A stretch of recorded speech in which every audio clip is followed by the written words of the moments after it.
All right, everyone, for those of you who didn't see Trump's Montana rally last night, you really need to watch it because Trump was definitely on fire. This was more like truly a campaigner Trump more than President Trump.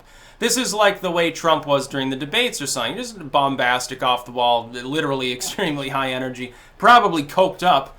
I wouldn't be surprised, and who cares, honestly, as long as he can do his job. But he said multiple things that really got people going. Like he said, well, I'm not going to apologize to fake Pocahontas. I apologize to the real one, like the historical figure. An allusion, of course, to Elizabeth Warren. Then said, hey, if she becomes the nominee for the Democrats, I'll throw a DNA test at her on stage and offer her $1 million to take it. That got the crowd moving. Apparently thinks Maxine Waters has an IQ in the 60s. I think it might be a little bit higher than that because she's just evil and shifty. She's not unintelligent. She's just crazy. A partisan and a violent individual who has called on her supporters to harass other citizens, for ideological reasons. Literally a variant of political terrorism, you could call it in a way. But it was funny. The main thing, though, that stuck with me was when he was talking about the legacy media. Because he echoed essentially something that I've been saying for a year, which is he has gotten them addicted to tabloid heroin. He has made them play his game, and that's why he's winning and will continue to win. Then he alludes to the fact that he'll have a second term. He's like, oh yeah, in 7 years when I'm done. And the crowd goes wild. Thought it was hilarious. Some of this was, ultra bombastic. And of course, with Trump, you can't take everything he says seriously. Some of it is tongue-in-cheek. With regards to the legacy media, though, this is 100% true. He is propping them up because he says off-the-wall stuff. He misspells a word and they have front-page news. And people will actually look at it. Once he does leave, their ratings will collapse. Because, look, they have had no trouble finding stuff to report on for the last couple of years. Because they can always throw in something about Trump. An opinion piece about how he's nuts. An opinion piece about how, he's got a redeeming facet or something. Once in a while you get that from maybe CNBC or MSN or something. They talk about Trump constantly. Has there been a day since Trump announced, not even since he's been in the presidency or been the nominee, since he announced that he was going to run, has there been one day when Trump wasn't front page news? Has there been a single day that's gone by that hasn't happened? No. Usually he's on there multiple times. Trump in North Korea. Trump in the economy, Trumponomics, Trump said this today, it was offensive. 4 or 5 stories sometimes crowding the front page of CNN just about Trump. There's not a day goes by. You refresh the page on Politically Incorrect on 4chan, which in my opinion is one of the world's best news aggregators. Can you find a time at which there's not at least one post about Trump? Negative or positive doesn't matter. Where there's nothing that says MAGA, where there's nothing that says, well, North Korea, he'll fail there. No, you can't. You haven't been able to for a couple of years. He gobbles down the entire news cycle is basically giant Donald Trump sign. It's free publicity for him. He doesn't need campaign ads. He doesn't even need to say anything. All he needs to do is exist at this point. They are addicted to him. And that's by design. He knew it would happen because he's got experience doing this. Look, for years and years, he was part of Stern and Worldwide Wrestling and pageants and The Apprentice and Here's My Steak and I Build Casinos. Bigger than life, always on the front page, always wants attention. It is free publicity. Why do you think he was willing to do all of these things? It's like when people said, back in the day, when he was on The Apprentice, and I reported on this at the time, when he asked for like $1 million raise and he got like a $10,000 raise. Now the first thing is like, hey, he's making an extra several 6 figures a year for The Apprentice. The Apprentice, though, for him was mainly about advertising. A lot of people know about Trump because of that. Like he was already well known, but he becomes super famous with the Rosie O'Donnell feud and with The Apprentice. That's how he becomes super famous. He moves into the modern era, massively famous because of a TV show. It's free publicity. He's getting paid to publicize his products. He's getting paid to publicize his name. You couldn't ask for a sweeter deal. He's used to doing this, and he's used to dealing with the Inquirer and tabloids. That's his world. His world is the sleaze of New York City's sewer system. That's his world. He has to rub elbows with and deal with these people for business for decades and decades. You think he can't deal with your tabloid? The fact that the bigger they are, the harder they fall, by the way. Keep that in mind. CNN has fundamentally collapsed. Part of the reason is because they can't do the true sensation. They can sensationalize about Trump, but they can't say fuck. They can't swear and get irate and get hot under the collar and truly say what they really feel. Not able to. The cable news media is really at a loss for how to deal with the more obvious tabloid side of the technically independent, like the BuzzFeeds or something. At least they can swear and they can have an article that says fuck, fuck, fuck in response to Trump getting another SCOTUS judge. CNN can't do that. They'll get fined $1 million by the FCC. They're not going to do that. They might do it as a one-off just to shock people. They'd probably lose support if they did. They cannibalize one another's ratings because they're in an ever more frenetic death spiral. They're each trying to outcompete one another to be the most anti-Trump, the most vicious towards him.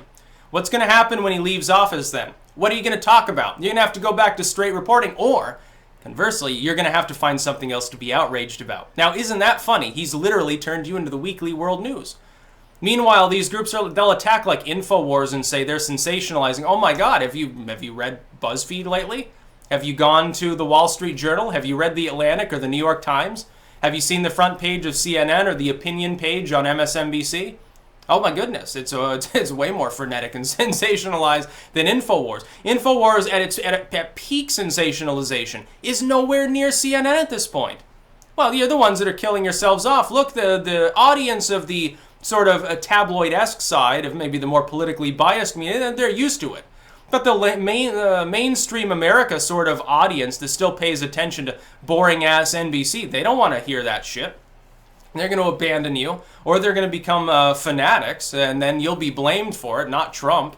You're the ones that are turning them into fanatics and trying to convince them Trump's going to cause a nuclear war, cause a civil war, another revolution. Oh, he's going to collapse the economy, another Great Depression.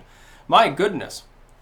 So he's got them literally right where he wants them. And they covered, look, all of these people were there salivating at the fact that he was saying off-the-wall stuff at his rally. Literally, all he has to do to gobble up the front page of news at any given time. Early on, there were people, all he has to do is misspell a word or say something off the wall. That's all he has to do, attack somebody politically. Defend himself against the media. They'll say he's attacking the First Amendment. Some people warned about this early on. Like before Trump ever won a state, there were some people saying, he's just trying to get attention. He doesn't deserve it. Let's not give it to him. But he knew better than to think that they could actually resist because he could simply be more interesting. He could be the bombastic candidate, but he happened to be that way with a lot of money so he could self-fund. So it's not like if you get like an O'Malley. Now, O'Malley's platform, Democrat, remember when he was running, his basic platform was, hey, lots of green energy, I'm further left than Bernie Sanders on some issues, kind of out there, quietly spoken, but his ideas were out there. But he was boring, and he couldn't self-fund, and so he never gained traction. Trump never had that problem. He's a billionaire. At any given time, he can sell one fucking skyscraper and fund an entire presidential run based on it.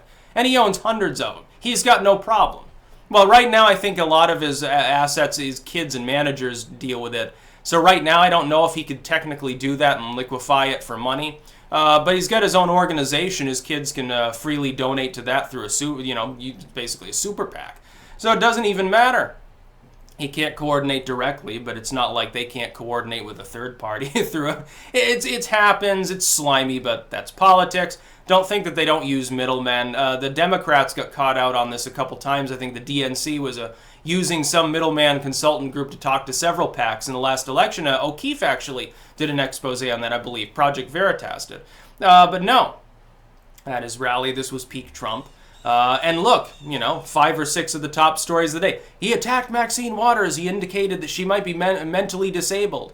He attacked Elizabeth Warren. Oh, evil racial slur, which, it's neither racial nor a slur, but, it's just tongue-in-cheek fun for Trump. Trump touts numbers that aren't quite real. And then they'll put he did this before with CNN. I think it was the immigrant crime statistics. And he cited a number that was off, and they posted the real one. And it's like, yeah, but he just got you to post the actual statistic for your audience. You realize that he hoodwinked you, right? They're not going to own up to it. They're like, they can't avoid reporting on anything he says. He's got them addicted. All he has to do is be off the wall. And by the way, I've seen some people, I won't name names in the alt media, who are adopting this tactic. PewDiePie did. Remember when I said that with regards to the Wall Street Journal stuff, that he was essentially using a Trump tactic? What's he been doing? He's doubled his subscriber base or some crazy shit over the last year. How did he do that? How did he manage to regain a second wave of even larger relevance than ever before by just being, you know, sort of PG-13 or PG-rated sort of semi-family friendly PewDiePie? He matured his platform. Now he occasionally says damn it or fuck or something, and he adopted a Trump tactic.